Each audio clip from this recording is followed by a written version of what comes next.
ఇది చాలా ధన్యవాదాలు. థ్యాంక్ యూ మందకృష్ణమాది గారు.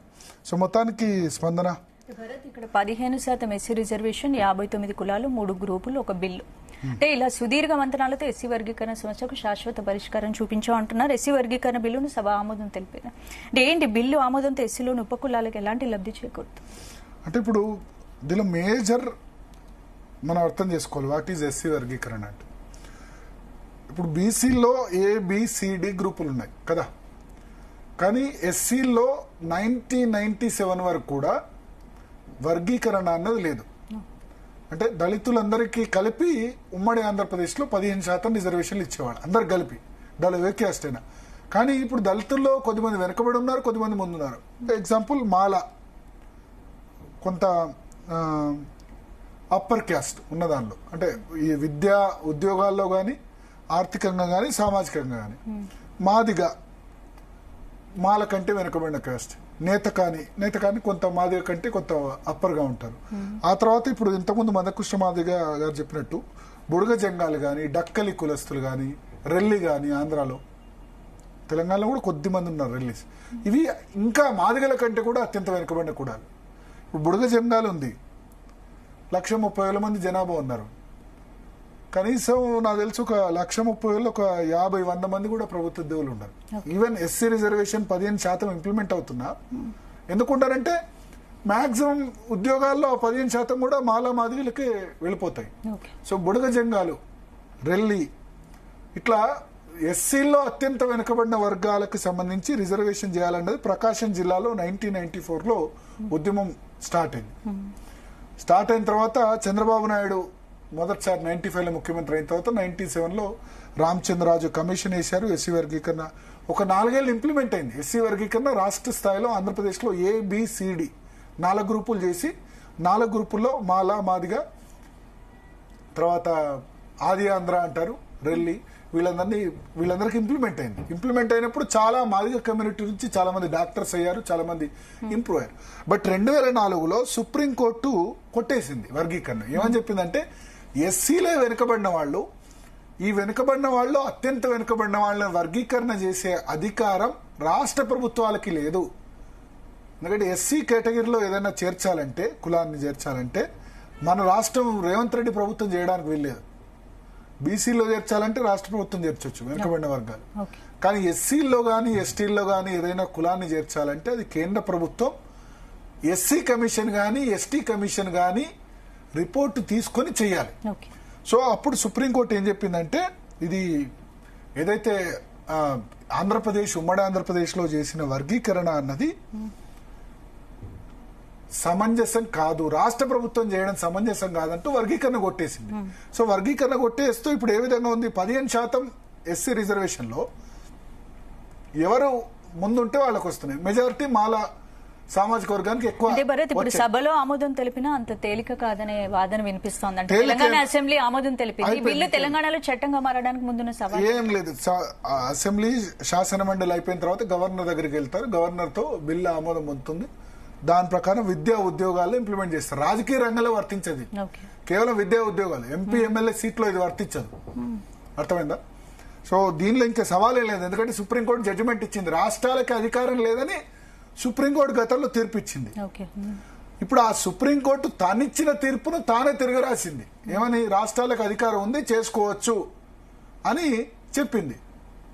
ఇంతకుముందు ఏం చెప్పింది? రాష్ట్రాలకు అధికారం లేదు, కేంద్ర ప్రభుత్వానికి అధికారం అని అప్పుడు సుప్రీంకోర్టు జడ్జిమెంట్ ఇస్తే దాన్ని మొన్న పాత చీఫ్ జస్టిస్ చంద్రచూడ్ ఆయన గతంలో సుప్రీంకోర్టు ఇచ్చిన తీర్పును తిరగరాసి అదే సుప్రీంకోర్టు చెప్పింది. సో ఇప్పుడు రాష్ట్ర ప్రభుత్వాల చేతిలో ఉంది. సో రాష్ట్ర ప్రభుత్వం చేసింది. బిల్లు 2 హౌసెస్లోనూ పాస్ అయింది, అసెంబ్లీలో, శాసన మండలిలో. ఇప్పుడు గవర్నర్ ఆమోదం పొందుతుంది. గవర్నర్ ఆమోద ముద్ర లాంఛనప్రాయమే. గవర్నర్ ఆమోద ముద్రతో బిల్లు చట్టం అయిపోతుంది. చట్టం అంటే ఇక్కడ నుంచి జరిగే రిక్రూట్మెంట్. మాదిగలకు న్యాయం చేయడంలో తప్పులేదు, కానీ తమ గురించి కోవడం ఎంతవరకు సమంజసమని మాలలు అంటున్నారు. మరి దీనిపై మాల అంటున్నారంటారా? మాల మరి ఇప్పుడు ఎవరు హౌస్ లో ఎవరు గొడవ చేయలే కదా. ఇప్పుడు మొన్న మాల గర్జన కూడా పెట్టారు హైదరాబాద్ లో కదా. అంటే ఈ వర్గీకరణ అనేది మాదిగల్లో సంతోషం నింపినా మాలలు మాత్రం కంప్లీట్ గా ఒప్పుకోవట్లేదు. అంటే మాలలు వాళ్ళు ఏంటంటే ఎస్సీ ఐక్యత దెబ్బతింటుంది అని వాళ్ళు చెప్పారు. కానీ ఇప్పుడు లాస్ట్కి వచ్చేసరికి వాళ్ళు ఎవరు మరి ఎక్కడ మనకు అనిపించలేదు కదా. ఇవరకు ఇప్పుడు పరేడ్ గ్రౌండ్స్ లో పెద్ద ర్యాలీ పెట్టారు, కానీ ఇప్పుడు హౌస్ లో ఎవరు వ్యతిరేకించలే కదా. మందకృష్ణ మాదిగ చెప్తుంది ఏంటంటే మాకు ఇంకొక 1% ఎక్కువ రావాలి, 9 బదులు 10.5 11% మాకు రావాలి అని ఆయన చెప్తున్నారు. బట్ ఇప్పుడు వాస్తవానికి రియాలిటీలో అయితే 3-4%, 4-5% మాత్రమే వస్తుంది, 9% రావట్లేదు. దీనివల్ల ప్రయోజనం అన్నారు. మాలలు అయితే వ్యతిరేకించినట్టు మనకు అనిపించట్లేదు కదా. వివేక్ వెంకటస్వామి ఒకళ్ళు మాట్లాడారు అసెంబ్లీలో. ఆయన మాట్లాడుతూ కూడా ఏం చెప్పారంటే అది నిజానికి దుష్ప్రచారం జరుగుతుంది, మాలలేం దోచుకోవట్లేదు మాదిగల దగ్గర. ఎందుకంటే మేము అత్యధిక సంఖ్యలో ఉద్యోగులు వాళ్లే ఉన్నారు. 65,000 మెంబర్స్ మాదిగ ఉద్యోగులు ఉంటే ప్రభుత్వాల్లో 48,000 మాలా ఉద్యోగులు ఉన్నారు అని ఆయన చెప్పారు. అయితే ఇక్కడ మనం చూడాలి జనాభా ప్రకారం. జనాభా ఎంత మాదిగలది? 32 లక్షలు. మాల జనాభా ఎంత? 15 లక్షలు. వాళ్ళలో సగం వీళ్ళు ఉన్నారు కదా. సో ఇప్పుడు మాల గనక 48,000 ఉంటే మాదిగలు ఎంత ఉండాలి? 96,000 ఉండాలి ఉద్యోగాల్లో. కానీ ఎంతమంది ఉన్నారు? 65,000 ఉన్నారు. సో ఆయన చెప్పిన దాని ప్రకారం ఏంది, జనాభా వీళ్ళది ఎక్కువ ఉన్నప్పుడు 32 లక్షలు ఉన్నప్పుడు వీళ్ళకి ఉద్యోగాలు కూడా అదే రేషియోలో ఉండాలి కదా. మాలల కంటే డబుల్ ఉద్యోగాలు మాదిగలు ఉండాలి. మాలలు 48,000 ఉంటే మాదిగలు 96,000 ఉండాలి, కానీ 65,000 ఉన్నారు. సో అక్కడ తెలిసిపోతుంది కదా విద్యా ఉద్యోగాలు వెనుకబడి ఉన్నారని క్లారిటీగా అర్థమవుతుంది కదా. రాజకీయాల్లో కూడా జనాభా ప్రకారం లేరు. సో ఎవరి జనాభా దామాషం ప్రకారం వాళ్ళకి న్యాయం జరగాలి. చివరిగా ఈ వర్గీకరణ అంశం కాంగ్రెస్ కు రాజకీయంగా లాభమా నష్టమా? లాభం అనుకోలేం, మనం నష్టం అనుకోలేం. ఎందుకంటే వర్గీకరణ క్రెడిట్ బీజేపీకి వెళ్ళింది. నరేంద్ర మోడీ చేశారు అని చెప్పి మాదిగ సామాజిక వర్గం ప్రధానంగా మొన్న పార్లమెంట్ ఎన్నికల్లో ఓటేసినట్టుగా అనిపించింది. లేకపోతే బీజేపీకి అన్ని 8 సీట్లు వచ్చాయంటే మాదిగ సామాజిక వర్గం మందకృష్ణ మాదిగ కూడా అవుట్ రైట్ గా ఉన్నారు. మాలలు మొదటి నుంచి కొంచెం కాంగ్రెస్ తోనే ఉంటారు. అందుకనే వర్గీకరణ ఎన్ని సంవత్సరాలు పట్టింది. యూపీఏ గవర్నమెంట్ హయాంలో వర్గీకరణ ఉషా మెహ్రా కమిటీ వేసినా సరే వర్గీకరణ మాత్రం చేయలేదు కాంగ్రెస్. 10 సంవత్సరాలు ఇప్పుడు తెలంగాణ బిల్లు చేశారు కానీ వర్గీకరణ మాత్రం చేయలేదు కాంగ్రెస్. సో జనరల్లీ వాళ్ళు ఏంటంటే మాల ఓట్లు కూడా మేము ఎందుకు పోగొట్టుకోవడం అని చేశారు. Mallikarjuna Kharge by himself Congress president, he himself is Mala. But ఆయన చేయవల్ల డిక్లరేషన్ ఆయన అనౌన్స్ చేశారు, మేము ఎస్సీ వర్గీకరణ చేస్తామని చెప్పి. ఎస్సీ వర్గీకరణ చేస్తామని కాంగ్రెస్ ఇప్పటి నుంచి కాదు 2004 నుంచే అంటుంది. రాజశేఖర్ రెడ్డి టైంలో కూడా అంది, సుప్రీంకోర్టు కొట్టేసిన తర్వాత. రాజశేఖర్ రెడ్డి అప్పుడు 2004 ఆ టైంలో 2009లో కూడా ఒకసారి సోనియా గాంధీ ఇక్కడ పరేడ్ గ్రౌండ్స్కి వస్తే గాంధీ భవన్ తగలబెట్టేసిన పరిస్థితి ఉంది ఎంఆర్పీఎస్ కార్యకర్తలు. దానిలో ఒక ఎంఆర్పీఎస్ కార్యకర్త చనిపోయిన సందర్భం కూడా ఉంది. సో ఈ ఉద్యమంలో చాలా మంది అమరులు అయ్యారు. వైలెంట్ ఉద్యమం కూడా 2 వర్గాల మధ్య అయింది. సో అల్టిమేట్ గా ఏం చెప్తానంటే ఈ వర్గీకరణ ద్వారా ఈ సమస్యకు శాశ్వత పరిష్కారం దొరికి ఇప్పుడు మాల అంటే మాదిగా తిట్టుకునే పరిస్థితి, ఒకళ్ళనొకళ్ళు అసహించుకునే పరిస్థితి, ద్వేషించుకునే పరిస్థితి. సమాజంలో ఏ 2 వర్గాల మధ్య కూడా అటువంటి ద్వేషాలు రాకూడదు. సో అల్టిమేట్ గా దీని ద్వారా మోస్ట్లీ ఇప్పుడు ఎస్సీ వర్గీకరణలో న్యాయం ఉందని దాదాపు అన్ని రాజకీయ పార్టీలు కూడా అంగీకరించాయి. అంగీకరించని పార్టీ ఎవరైనా ఉందంటే బీఎస్పీ, బహుజన్ సమాజ్ పార్టీ, మాయావతి తప్ప మొత్తం మంది అంగీకరించారు. సమాజంలో ఉన్న రాజకీయ పార్టీలు BJP, Congress, TRS, CPI, CPM కదా, అందరూ అంగీకరించారు కదా. ఇప్పుడు ఇక్కడ కూడా మన శాసనసభలో కూడా ఏకగ్రీవంగా ఆమోదం పొందింది కదా. మాల ఎమ్మెల్యేలు కూడా ఉన్నారు కదా. మరి వాళ్ళు ఎవరు వ్యతిరేకించినట్టు కనిపించట్లేదు. మాకు వర్గీకరణ వద్దని ఏమనలేదు.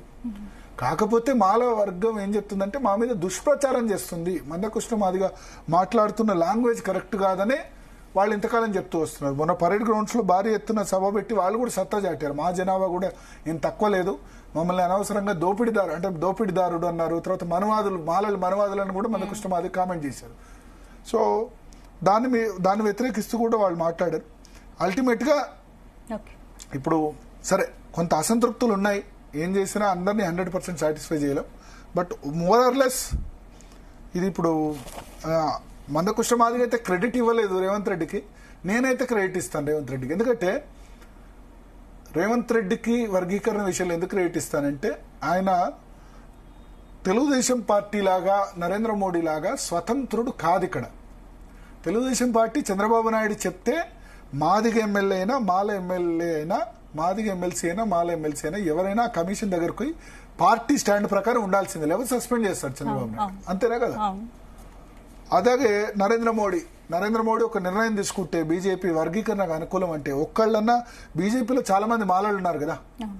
ఇదే వివేక్ వెంకటస్వామి అక్కడ బీజేపీలో ఉన్నప్పుడే కదా వర్గీకరణకు అనుకూలంగా నిర్ణయం తీసుకుంది కదా. అప్పుడు ఆయన ఏమన్నా మాట్లాడలేదు కదా సుప్రీంకోర్టులో స్టాండ్ తీసుకున్నప్పుడు. So that it self clear. కానీ రేవంత్ రెడ్డి స్టాండ్ తీసుకుంటే నీకు సంబంధం లేదు, హైకమాండ్ తో మాట్లాడుకుంటాం అనుకునే వాళ్ళు చాలా మంది ఉంటారు. ఎందుకంటే హైకమాండ్ ఈజ్ ఇక్కడ అల్టిమేట్. హైకమాండ్ లో ఎవరు ఉన్నారు? మల్లికార్జున ఖర్గే, ఏఐసిసి జాతీయ అధ్యక్షుడు ఎవరు? మాల. ఇన్ఫాక్ట్ ఆ సుప్రీంకోర్టు జడ్జిమెంట్ వచ్చిన వెంటనే కాంగ్రెస్ పార్టీ ఖండించింది. మల్లికార్జున ఖర్గే గాని ప్లస్ కేసీ వేణుగోపాల్ గాని. 3 రాష్ట్రాల్లో అధికారులు ఉంది. హిమాచల్ ప్రదేశ్ లో కాలేదు ఎస్సీ వర్గీకరణ, కర్ణాటకలో కాలేదు, తెలంగాణలో ఫస్ట్ అయింది. సో రేవంత్ రెడ్డి నిజానికి మొట్టమొదలే అన్నారు, నేనంటే వర్గీకరణ అయ్యేంత వరకు ఉద్యోగాలు ఆపేస్తాను ఇవన్నీ అన్నారు. కానీ మాల సామాజిక వర్గం నుంచి ప్రెషర్ ఉంది ఆయన మీద కూడా. ఆయన కూడా పోగొట్టుకోలేరు కదా మాల సామాజిక వర్గం నుంచి ప్రెషర్ను. ఆయన ముఖ్యమంత్రిగా ఉండాలండి. సో ఇక్కడ వర్గీకరణకు సంబంధించి క్రెడిట్ సరే ఒక 0.5%, 1% తక్కువ పడ్డా కాంగ్రెస్ అధిష్టానాన్ని ఒప్పించడం ఒకటి, ప్లస్ డిప్యూటీ సీఎం బట్టి విక్రమార్క మాల కదా. వివేక్ వెంకటస్వామి పార్టీలో ఆర్థికంగా కానీ లేకపోతే దీని పరంగా పారిశ్రామికంగా గట్టిగా ఉన్న వ్యక్తి మాల. వాళ్ళందరినీ ఒప్పించి వర్గీకరణ చేశారంటే ఆ క్రెడిట్ ఇక్కడ రేవంత్ రెడ్డికే ఇస్తాను నేనైతే. సో ఖచ్చితంగా ఈ వర్గీకరణ క్రెడిట్ రాష్ట్రంలో అయితే రేవంత్ రెడ్డి ఖచ్చితంగా దక్కుతుంది. ఎవరు అంగీకరించినా అంగీకరించుకున్నా అని మనం చెప్పాల్సి ఉంటుంది. రైట్ భరత్, ఇక నెక్స్ట్ టాపిక్ డిస్కస్ చేసే ముందు డైలీ న్యూస్ అనాలిసిస్ లో షార్ట్ బ్రేక్ తీసుకుందాం.